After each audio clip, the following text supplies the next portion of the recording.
4p সংখ্যাটি 11 দ্বারা বিভাজ্য হলে p এর মান কত বলেছে। এই যে সংখ্যাটা সেটা হচ্ছে 11 দ্বারা বিভাজ্য, তাহলে p এর মান, তাহলে আমাদের কি বললাম আগে সংখ্যাটা লিখে নিচ্ছি 6 9 5 4 p। তাহলে আগে আমি কি বললাম, প্রথম সংখ্যাটা নেবে একটা একটা গ্যাপ দিয়ে, জোড় বিজোড় তুমি ভুলে যাও, কি প্রথম সংখ্যাটা নেবে একটা একটা গ্যাপ দিয়ে লিখতে থাকো। তো এটা যোগ করলে কত হচ্ছে 6 আর 5 11 প্লাস p, আর এখানে কি হচ্ছে একটার পর গ্যাপ একটাই আছে 9 আর 4 13। তাহলে এটা কি ডিফারেন্সটা কখনো কি হতে পারে 11 হতে 11 হবে? কখনোই 11 হবে না। তুমি দেখতে পাচ্ছ কি এখানে 13 আছে আর এখানে 11 প্লাস পি। তা পি এর এমন কি ভ্যালু নিলে এটা শূন্য আসবে? পি এর ভ্যালু যদি তুমি 2 নিয়ে নাও তাহলে 11 আর 2 যোগ করলে কত হবে 13, এখানেও 13, তাহলে তখন আমাদের 13 আর 13 বিয়োগ করলে কত হবে শূন্য হয়ে যাবে, বুঝতে পারলে? বা অনেকে কি করে এটা মাইনাস এটা করে, ওটা করার দরকার নেই, তুমি উপর দিকে একটা যোগ লিখবে আর নিচের দিকে একটা যোগ লিখবে। তো আমরা যখন এটা প্রথমটা যোগ করলাম একটা একটা সংখ্যা মানে বিজোড় সংখ্যাগুলো করলাম তখন 11 প্লাস পি পেলাম, আর যখন জোড় সংখ্যাগুলো যোগ করলাম, জোড় সংখ্যা বলতে জোড় সংখ্যার অবস্থানের, হ্যাঁ 2 4 এই অবস্থানের, হ্যাঁ তখন কি হচ্ছে এটা পেলাম 13। তাহলে আমরা এখানে 11 প্লাস পি আর এখানে 13, তার পি এর এমন কি ভ্যালু নিলাম যেটা কি হয়ে গেল, তাহলে বিয়োগ করলে শূন্য হয়ে যাচ্ছে, তখন কি পেয়ে যাচ্ছি আমরা, পি এর ভ্যালু নিতে হচ্ছে 2, তাহলে অ্যান্সার হয়ে যাবে 2। বুঝতে পারলে? খুব সহজ, একবার জাস্ট মন দিয়ে ভাবো, কয়েকটা অঙ্ক করো, আর জীবনে কখনো ভুলবে না, বুঝতে পারলে? চলো নেক্সট কি আছে দেখা যাক। হ্যাঁ এখানে দেখো অনেকটা নাম্বার দিয়েছে, সেই নাম্বার থেকেই আমরা পুরো 11র কনসেপ্টটা বুঝে যাব। কি বলেছে কি ABCD 4টা সংখ্যা দিয়ে দিয়েছে, বলেছে কোন সংখ্যাটি 11 দ্বারা বিভাজ্য নয়, 11 দ্বারা বিভাজ্য নয় ওটা চেয়েছে আমাদের। তাহলে এ এর নাম্বারটা আগে লিখি, এর নাম্বারটা কি দিয়ে দিয়েছে 7 1 2 7 1 2, এটা 11 দিয়ে কাটছে কি আগে দেখে নিই। তাই আমি কি বললাম আগে আমরা প্রথম সংখ্যা থেকে একটা একটা গ্যাপ, 7 আর 2 9, 9 আর 1 10, তাহলে আমরা এটা পেলাম 10।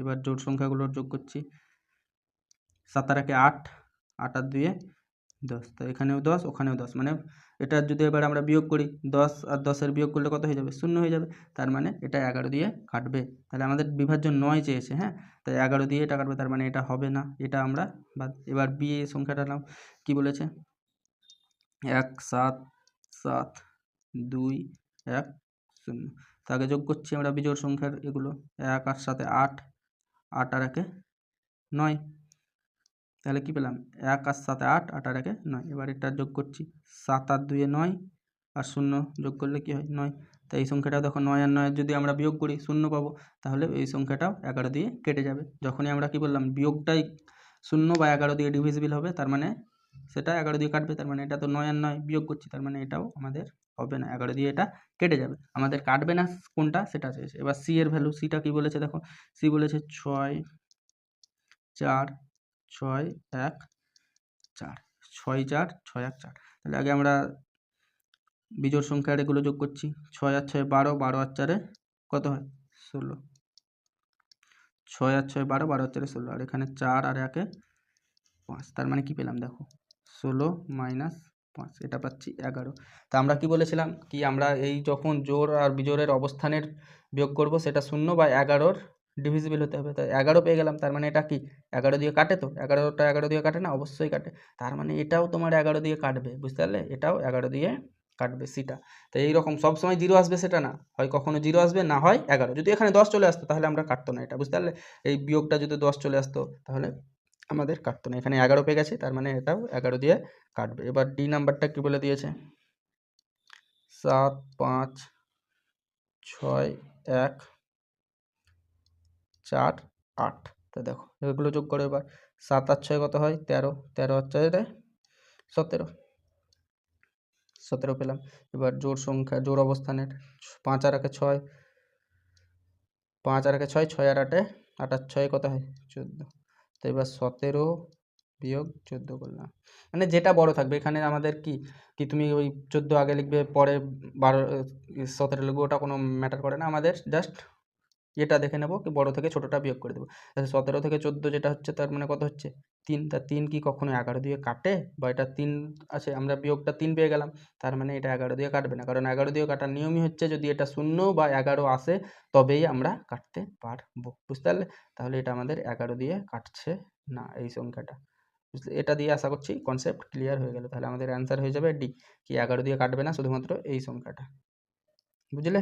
দারুণ অঙ্ক ছিল। চলো তারপরে কি আছে, এবার 11 দিয়েই বলে দিয়েছে। দেখো এটা 11 দিয়ে কাটতে বলেনি, কি বলেছে এটা পড়ো। কি বলেছে, কি এই যে সংখ্যাটা দিয়ে দিয়েছে থেকে কোন ক্ষুদ্রতম সংখ্যা কি, কোন ক্ষুদ্রতম সংখ্যা বিয়োগ করলে এটি 11 দিয়ে বিভাজ্য হবে। তো এটাতে তোমার কি অনেক সময় এরকম 11 দিয়ে আমরা বিভাজ্য নিয়ম জানি, ডাইরেক্ট যোগ বিয়োগ আবার করতে গেলে ওখান থেকে করার দরকার নেই। এখানে আমাদের অঙ্কটাতে কি বলেছে, কি কোন সংখ্যা বিয়োগ করলে 11 দিয়ে কাটবে। তা আমাদের কি দিয়ে দিয়েছে দেখো, 7 2 7 8 7 4 5। নর্মালি এটাকে 11 দিয়ে ভাগ করার চেষ্টা করো, তাহলে 6 11 66। তাহলে কত থাকে 66, 6 67 হয়ে যাচ্ছে। আবার 6 11 66, 1 18, 11কে 11 7 7 11 77। এবার কত 45, কারণ একসঙ্গে দুটো নিচ্ছি তার জন্য, তাহলে 4 11 44। কিন্তু 45-এর জন্য 1 আমাদের কি থাকছে, এক্সট্রা থাকছে। তো 1টাকে বিয়োগ করতে হবে, ওটাই তো বলেছে কোন ক্ষুদ্রতম সংখ্যা বিয়োগ করলে, তাহলে আমাদের 1 বিয়োগ করতে হবে, বুঝতে পারলে। তো অনেক সময় এরকম, এটাকে আবার তুমি যদি এরকম করতে যাও ঝামেলায় পড়ে যাবে, দরকার নেই। আমাদের যেরকম নর্মালে হয়ে যাচ্ছে নর্মালে করে দেবো, বুঝতে পারলে। নর্মাল বিয়োগ ভাগ করে দেখছি কি 1 আমাদের 11 এক্সট্রা থাকছে, না 1 এক্সট্রা থাকছে, ওটাই হয়ে যাচ্ছে, বিয়োগ করতে হবে, বুঝতে পারলে। চলো তারপরে কি বলেছে দেখো, কি একটা সংখ্যা দিয়ে দিয়েছে, সংখ্যাটি কোন কোন সংখ্যায় বিভাজ্য, মানে কোন কোন সংখ্যা দিয়ে এটা কাটবে। তাহলে কি কি দিয়েছে, 4 2 9 7 1 4, এই সংখ্যাটি কোনটা কোনটা দিয়ে কাটবে। তা দেখো আমাদের 3 আর 5 দিয়ে কাটবে কি, কারণ শেষে 5 দিয়ে কাটার নিয়ম কি, শেষে 0 বা 5 থাকতে হবে। তো এখানে শেষে কি আছে, 4 আছে, তার মানে এটা দিয়ে কাটবে না। কোন সংখ্যায় বিভাজ্য বলেছে, তার মানে 3 দিয়ে 5 দিয়ে যেহেতু কাটছে না, তাহলে আমাদের আর 3 দিয়ে এখানে দেখার দরকার নেই, কারণ একটা দিয়ে কাটছে না। তো এবার কি বলে দিয়েছে, 6 আর 9, 6 আর 9, তার মানে আমাদের 2 দিয়ে কাটতে হবে। 6 দিয়ে কাটার নিয়ম কি, 2 দিয়ে কাটতে হবে। 2 দিয়ে কাটার নিয়ম কি, শেষে জোড় সংখ্যা থাকতে হবে, তো অবশ্যই 2 দিয়ে কাটছে। এবার 3 দিয়ে কাটছে কি দেখে নিচ্ছি, এখানে দেখো 4 আর 2 6, 3 দিয়ে কাটছে। 9 3 দিয়ে কাটছে। 7 আর 1 8, 8 আর 4 12, মানে পুরোটাই কি হচ্ছে 3 দিয়ে কেটে যাচ্ছে, তাহলে 6 দিয়ে কেটে গেল পুরো সংখ্যাটা। এবার 9 দিয়ে কাটার নিয়ম কি, আমরা যোগ করে দেখব। তা 9 তো একটা পেয়ে গেলাম, আর 7 আর 2 9 কেটে গেল, তাহলে 4 আর 4 8 আর 1 9, 4 আর 4 8 আর 1 9, তাহলে এটা পুরো সংখ্যাটাই কি হচ্ছে 9 দিয়েও কাটছে, তার মানে এটা হয়ে যাবে অ্যান্সার। তুমি বাদবাকিগুলো চেক করতে পারো যদি ইচ্ছা হয়, কিন্তু আমরা অপশানেই পেয়ে গেছি কি 6 আর 9 দিয়েই অ্যান্সারটা পেয়ে যাচ্ছি, তাহলে আমাদের আর বাদবাকি চেক করার দরকার নেই, বুঝলে। তুমি চেক করতে পারো, ওটা তোমার নিজের কাজ থাকলো, বুঝলে।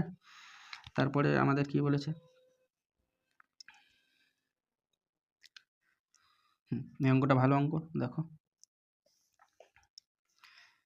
গ্রেটেস্ট ভ্যালু, মানে 6 অঙ্কের একটা সংখ্যা দিয়েছে, কে এর সর্বোচ্চ মান, এই জায়গাতেই আমাদের ফাঁসানোর জায়গা, কি কে এর সর্বোচ্চ মান কোনটা হবে যাতে সংখ্যাটি 3 দ্বারা বিভাজ্য। তো 3 দ্বারা বিভাজ্য নিয়ম সবচেয়ে সোজা, 6 7 4 5 কে 2।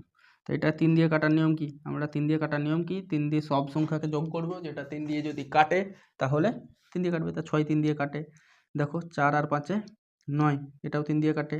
7 আর 2 9, 3 দিয়ে কাটে, তাহলে কে পড়ে আছে, আবার কে এর সর্বোচ্চ মান চেয়েছে, তো এখানকার মধ্যে সর্বোচ্চ কি 9, 9 3 দিয়ে কাটে অবশ্যই, তাহলে অ্যান্সার হয়ে যাবে সি, বুঝলে। তা কে এর ভ্যালু হয়ে যাবে 9, বুঝতে পারলে, আশা করি বুঝতে পারলে। আমরা যোগ করার দরকার নেই, তুমি যেটা যেটা 3 দিয়ে কাটছে সেটা কেটে দাও, বাদ বাকি যেটা পড়ে থাকবে, এখানে যদি 1 পড়ে থাকতো তখন 1 প্লাস কে লিখতাম, কিন্তু এখানে দেখছি সবই কেটে যাচ্ছে 3 দিয়ে।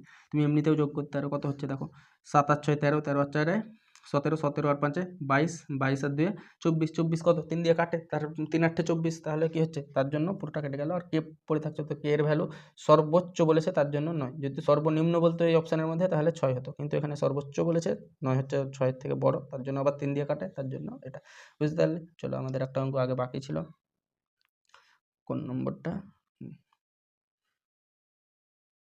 এই অঙ্কটা বাকি ছিল। তা কি বলেছে, এটা নিচের কোন সংখ্যাটি 2 5 10 11 দ্বারা বিভাজ্য।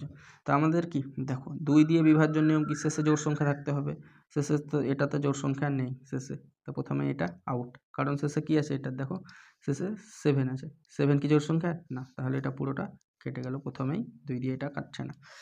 এবার 5 দিয়ে কাটার নিয়ম কি, শেষে কি থাকতে হবে, 0 থাকতে হবে, আর 0 বা 5, কিন্তু এখানে কি আছে, শেষে 2 আছে, তো এটা কি কাটবে, এটাও কাটবে না, কারণ 5 দিয়ে তো কাটছে না, এটা শেষে 2 আছে। এবার এই দুটোর মধ্যে আমাদের চেক করতে হবে, কারণ শেষে 0 আছে, জোড় সংখ্যা 2 আর 5 দিয়ে কাটে, 10 দিয়েও কাটে, এবার 11 দিয়ে কাটছে কিনা দেখতে হবে। তা আমরা প্রথমে এটাই দেখে নিচ্ছি, দেখো কি আছে 1 2 3 4 5 6 0। এটা 11 দিয়ে কাটছে কি না চেক করব। তাহলে কি হচ্ছে, আমরা এটা আগে 3 আর 1 4, 4 আর 5 9, 9 আর 0 9, তো আমরা যোগ করে পেলাম 9। এবার এটা যোগ করছি, 4 আর 2 6, 6 আর 6 12। তা 12 থেকে তুমি 9 বাদ দাও, কত হচ্ছে 3। তা এটা কি 11 দিয়ে কাটবে? 11 দিয়ে কাটার নিয়ম কি, এটা হয় 0 হতে হবে বা 11 হতে হবে, কিন্তু 0 নয় 11 নয়, তার জন্য এই সংখ্যাটাও কি হচ্ছে 11 দিয়ে কাটবে না। তাহলে আমাদের অ্যান্সার হয়ে যাবে এটা। বুঝতে পারলে? এটা একবার চেক করে নাও, দেখো কি বলেছে। 5 8 9 2 7 0। তা 9 আর 5 14, 14 আর 7 21, আর এখানে যোগ করছো 8 আর 2 10, 10 আর 0 10, তার মানে 10। তাহলে 21 মাইনাস 10 কত হয় 11, 11 দিয়ে কাটছে, তার মানে অপশান সি। তা কেমন লাগলো অবশ্যই জানাবে, আর বন্ধুদের সঙ্গে অবশ্যই শেয়ার করবে, আর একটা করে লাইক দিলে খুব খুশি হব। Thank you. পরের কী ক্লাস চাও সেটা কমেন্টে জানাও। Okay, thank you.